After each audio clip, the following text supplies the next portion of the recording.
This week's Torah portion, we're in Djerba with Rabbi Yosef, Vasifa, Ha-Cohen, Yehonatan. I got to tell you, if there isn't one place I'd want to go back to in history. There are a few places, but one of the places I would definitely want to go back to is in the mid-40s to the island of Djerba, to where the group of Ateret Zion, the Zionist group, would meet, and to hear at least one speech of Rabbi Yosef, Vasifa, Ha-Cohen, Yehonatan. I got to tell you, his commentary on the Bible is a compilation of his speeches that he gave to this group. The charisma, the passion just spews out of the letters of this book. I want to share something with you. So Shlach lecha, right? Send spies. What does he have to tell us? What did he tell the group back then in the 40s in Tunisia? The following. There's a midrash.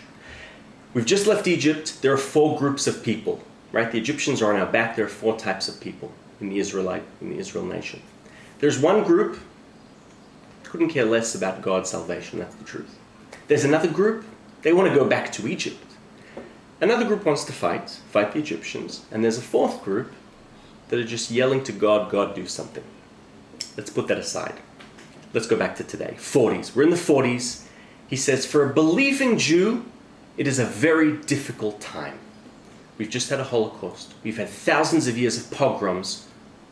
Are we really so much worse as a people than the non-Jews? What have we done to deserve all of this? Are we really that bad? He says, you know what? Don't trust my words, right? Look at the logbooks in prisons. Compare Jewish prisoners to non-Jewish prisoners in Tunisia, in other nations, and you'll see that per capita, it's not that there are more Jewish prisoners than others. We're not really worse people than non-Jews. So why all the suffering? What have we done to deserve this? What have we done? We've gotten too used to exile. That is our problem. We have one group of people, one group of Jews, who think of making Aliyah, but then they look at their salary. They look at what they're making, and they start making calculations. This is where the plot thickens. What am I going to make if I go to Israel? Not as much. It's risky, it's dangerous, and they decide not to make Aliyah. He says, how sad. What has happened to us as a people?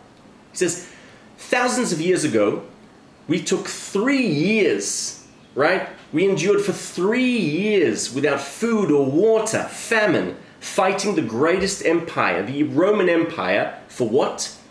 To protect our land. And what has become of us? We've become a people that look at our salaries and ask, are we going to make nearly half as much when we move to the place that God gave us? That's our first problem. Our second group, these are people of action. What sort of action do they believe in? We need to pray 3 times a day. And the best of this group, real Anshei Maaseh, he calls them. Who are the Anshei Maaseh?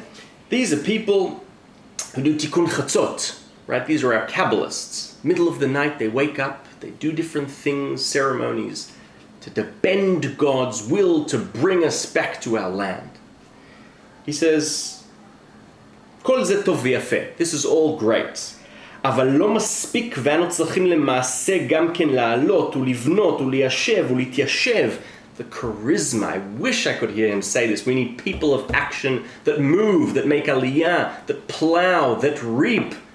We need people to do actual, real actions, getting on boats and going to Israel. He says that's what we need. There's another group. Calls them the Mehadrin Mina Mehadrin, right? The ones that really want the best of the mitzvah, right? That are really wondering about the little intricacies of how this is going to happen. The sophisticated folk. They're worried about dual citizenship. Oy vey, if there is an Israeli state, am I American or am I Israeli? Am I British or am I Israeli? What does this mean in terms of taxation? What does this mean in terms of my loyalty? Right? Another problem. He says, this group and the group of action, right, what are they worried about? They're worried about it might seem that we are going against the nations. We are betraying them. He says they've got it upside down. It's the nations who are betraying the King of Kings, our God, who gave us our land. They are the ones who are betraying us. And he says, even when they gave us the land, after Balfour, what happened after the Balfour Declaration? Only 10% moved to Israel. If we would have taken all of the mass that we had of money, of funds, we could have bought all the land, and we know that the Arabs would have sold it to us because they were selling it to us. Just read the Peel Commission. That's me, not him. But we didn't do that. He says, at the end of the day, if you look at those groups that were standing, right, land of Israel, just as we were about to, Egypt, we just left Egypt, nothing has changed. There's the group, all the groups we've surveyed now, those same groups that wanted to go back to Egypt, want to stay in the diaspora, don't really care.